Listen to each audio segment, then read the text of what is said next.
Namaskar. This is David Hawthorne at astroview.com. Today is the 14th of February, 2022. The following is the SAMVA, Systems Approach to Mundane Vedic Astrology, Russian Federation Horoscope, based on the 23rd of December, 1991, at 6:57 p.m. in Moscow. So this gives the Cancer rising sign, and we say the five favorable planets for Cancer are Sun, Moon, Mars, Mercury, and Venus. The unfavorable planets, what we call functional malefic planets, are Rahu and Ketu. They're functional malefic for every horoscope.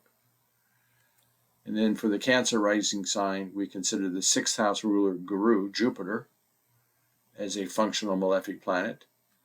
And we consider the eighth house ruler, Shani, Saturn, as a functional malefic planet.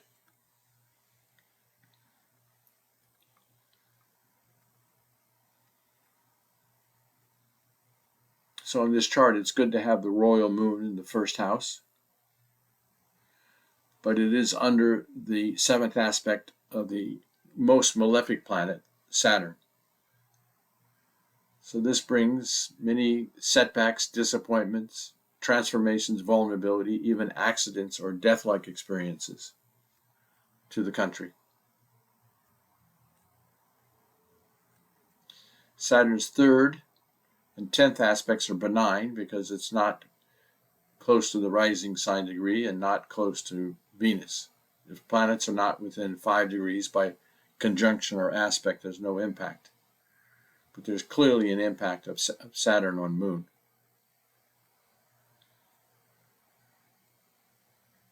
Yes, the royal moon also aspects Saturn, and it's helpful to some extent. It might take some of the pinch out of Saturn, but it still brings the malefic influence to the moon. Keeps depression.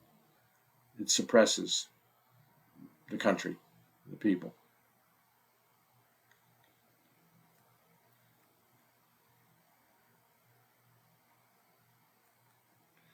The royal sun, ruling the house of wealth and status and speech, is down in the sixth house of conflicts, disputes, mental tension.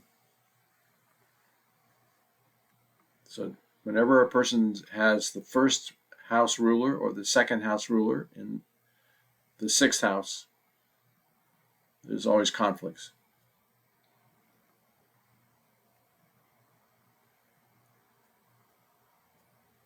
This is considered a weak sun and badly placed in the sixth house. So it doesn't quite give them the wealth and status they might want to have in life. But it does bring a lot of conflicts.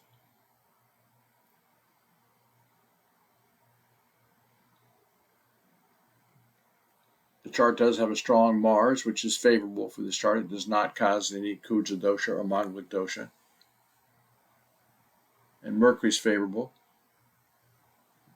This conjunction is fine in the fifth house of mind, education, investments. Venus is good in her own sign of Libra. Technically, it's a Panch Mahapurusha Yoga, one of the 5 great yogas. This one's Malav Yoga. It's usually good for property.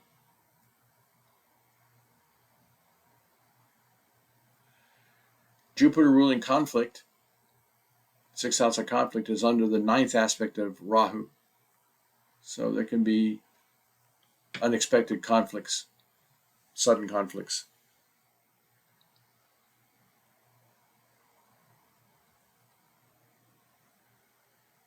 But it does weaken the sixth house, so that they have some vulnerability to enemies in finances.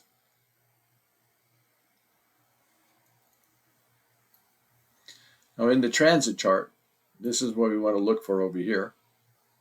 What we see is that Mars, which rules the 10th house of career, is in the house of conflict, and Venus ruling property is in the 6th house of conflict. Now these two will move over here into a more favorable house shortly. So this is the birth chart. The center circle is also the birth chart. The outer circle is the transit chart. So you can see that these two are here, not good.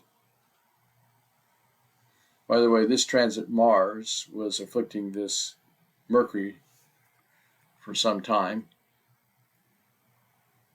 Mercury's at 5, Rahu's at 3, so it's still there until Mercury gets a few more degrees outside of this orb. But that's not been good for communications. It's for the whole world, but also for this chart. So let's see when Mars and Venus get over here. This will be better when they enter the 7th house. Relationships, partnerships, joint ventures, and it's also connected with foreign lands. So, but this will be around February 28th, so about another 2 weeks before they get out of here, out of the house of conflict.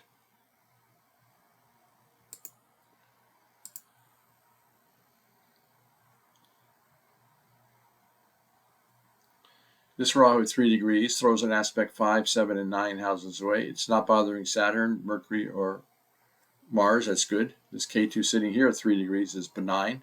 If planets are not within 5 degrees of each other by conjunction or aspect, there's no impact. 5th, 7th, and 9th aspects, no problem. The big issue has to do with Guru, Jupiter. Jupiter rules the 6th house and is transiting the 8th house, Aquarius. Whenever a Dustan Baba ruler enters a Dustan house, it's not ideal unless it rules that house. So the 6th house, the 8th house, and the 12th house in any horoscope, and every horoscope, these are called Dustan Babas, inauspicious houses. Planets transiting the 6th, 8th, or 12th become weak for that duration, whether it's a couple of days, a couple of weeks, a couple of months, or a couple of years, unless they rule that house. In other words, it's okay if Jupiter's in Sagittarius or Saturn is in Aquarius. But Jupiter's in Aquarius, so the ruler of the 6th house is transiting the 8th house. This is not good. It makes a lot of vulnerability for conflicts and disputes, mental tension, health issues, and financial issues. Jupiter will be in this house until the middle of April, so this can prolong trouble. And notice that Sun, ruling the house of wealth and status, has just entered the house. 8th house is Randra, transformations, vulnerability, accidents, delays, setbacks, disappointments, even death-like experiences. And Sun will be here. It goes 1 degree a day. So it's going to be here for another 28 days. That's not good.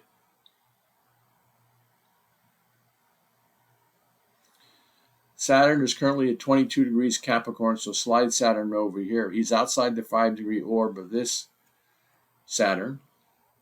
His 3rd, 7th, and 10th aspects are partially benign. But notice that Saturn at 22 degrees is on the most effective point of every house that it influences. This is not an arbitrary number. It's very specific to the exact time of birth. 0 to 30 is possible in every house. This number changes every 4 minutes of the day. So this is critical. It's called most effective point under systems approach. It's called the most effective point. And any planet within a 5-degree orb of that number will have an impact in the house it occupies and in the houses it aspects.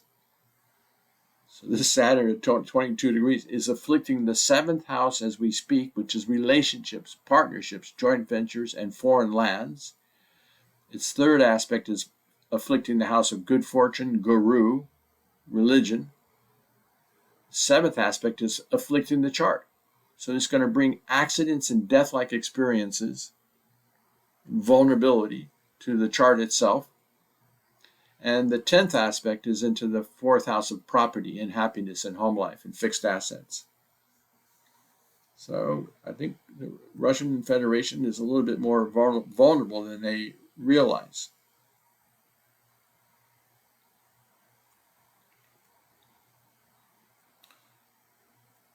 The chart shows Ketu Mahadasha. It's the general trend or riverbed of time. It's in the 12th house of losses, expenses, and separations. And it has the Rahu Antradasha, the subperiod ruler. It just started in January, and it's in the house of conflicts, and it afflicts Jupiter ruling the house of conflicts. This K2 main period, Rahu subperiod, happens to everybody once a lifetime. It's a 1-year period. Never good. It's high and low.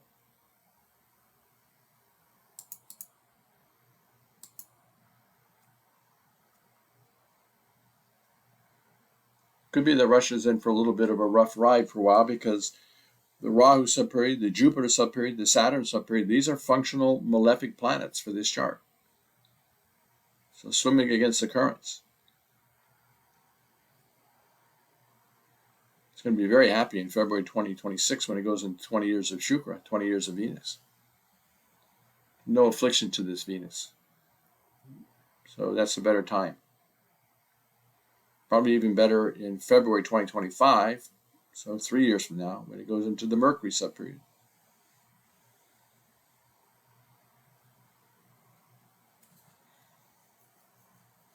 By the way, some astrologers are not satisfied with just the Vimshatari Dasha sequence. They'll want to use several different dashas, and they're not satisfied with Mahadasha and Antardasha, which we use for general trend or riverbed of time, or the operating planet, because they have the subperiod rulers, hands on the clock, the operating planet.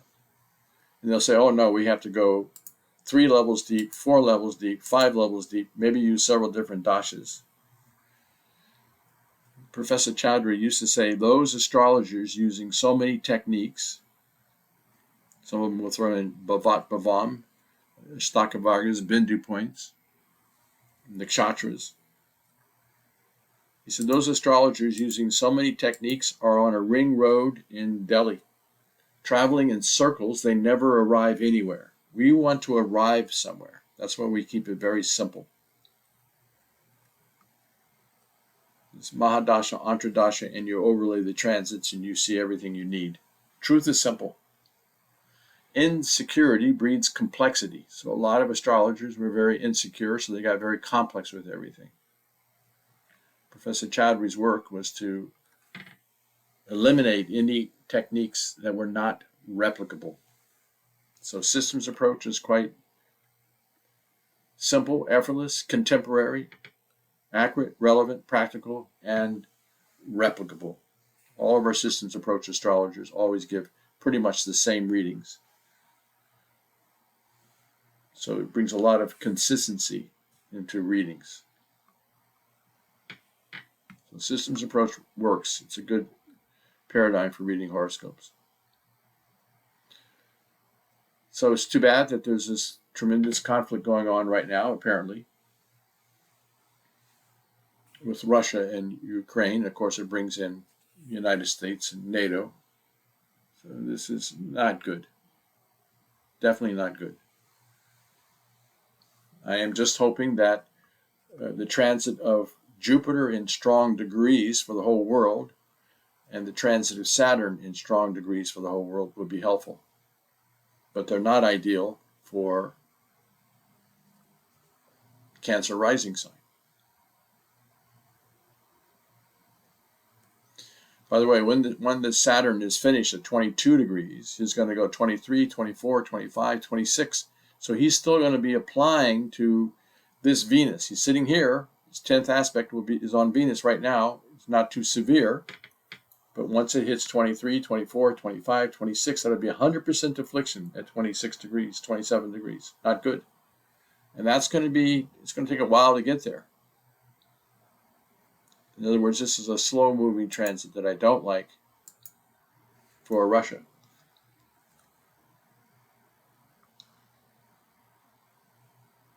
It's 24 degrees.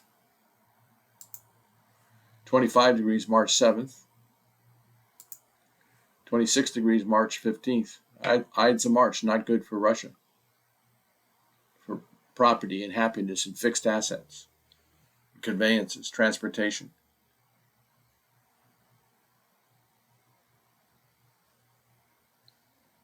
So we need to get that Saturn up to at least 29 degrees, better to even get 30 degrees. So that's not till the middle of April, 29 degrees. Now the problem is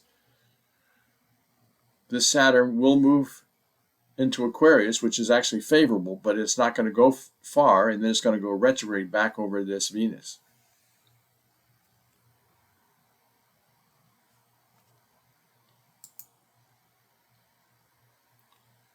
So even at 0 degrees, it's still within a 5-degree orb of this number.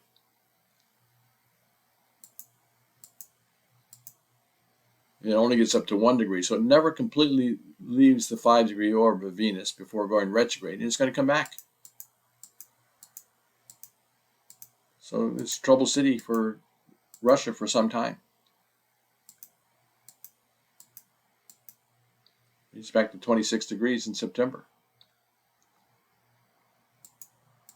So they need a good systems approach astrologer to be working with them, so they would know better than to get involved in things when there's difficult transits going on.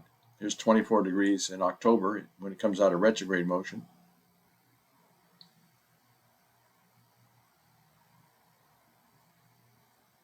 But once it comes out of retrograde, it's going to keep going back. It's going to go back up over that number again.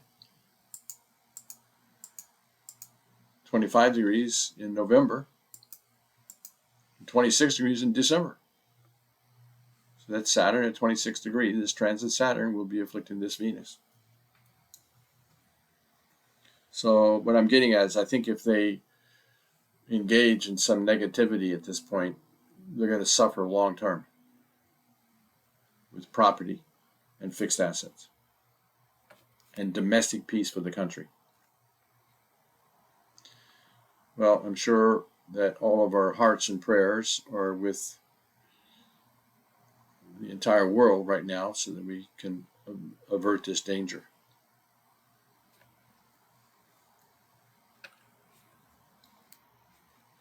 Namah Shivaya.